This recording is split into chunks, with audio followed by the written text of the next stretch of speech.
So this is a situation where the world has changed. Divorce is a lot more common. What does this mean for us who've always taught that divorce is wrong?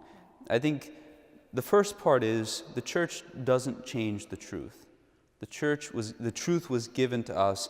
This is what Christ taught. This is one of the areas Christ was very clear, where Moses allowed you, because of your hardness of heart, to divorce one another. But I say, from the very beginning, man was given to woman, they're united as one. There can be no divorce. He almost straight out says divorce is not acceptable.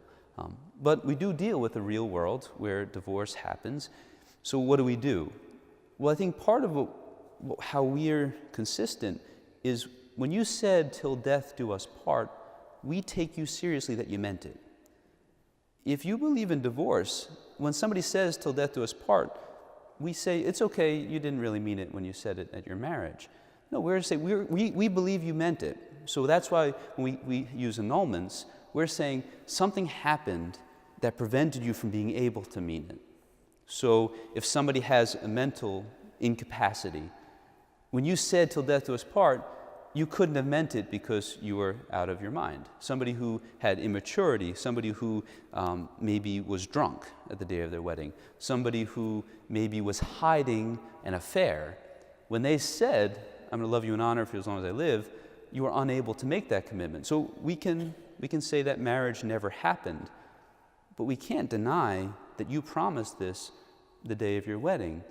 And what's not popular is we think that decisions have consequences in a way that the world doesn't. The world is very big into erasers. We can fix things. But no, when you made that commitment at marriage, better for worse means if my spouse changes or withdraws his consent, I still said for better or worse. So part of our faith is almost accepting that sometimes we live in situations that aren't ideal, and we have to sort of live in the new normal, which might mean I'm separated from my spouse, or because there are times where that's okay. If an abusive relationship, we'd say you need to leave and remove yourself. But that's still not grounds for divorce.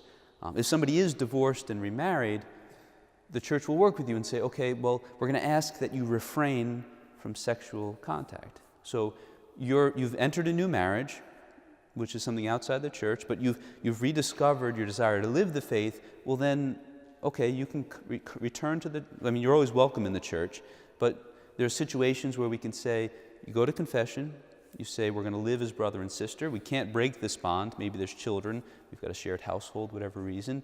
But we're going to live as brother and sister and do our best to be in a proper state in relationship to God. And this is the image I always use, is there's a new normal in your life. When I said those vows, there's no way to leave that new box. When I became a priest, there's a box now. I can't do certain things. Every decision we make creates a new normal for us.